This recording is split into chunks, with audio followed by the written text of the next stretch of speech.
تقاص دوری تو بگو من باید برم از کی بگیرم.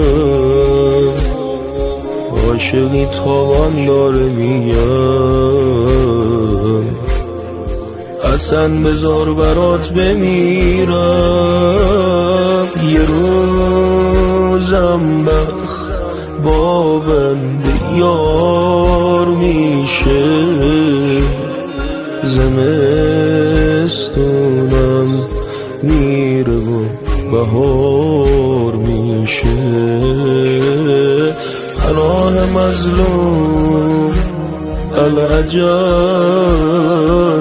پناه مظلوم العجل، پناه مظلوم العجل.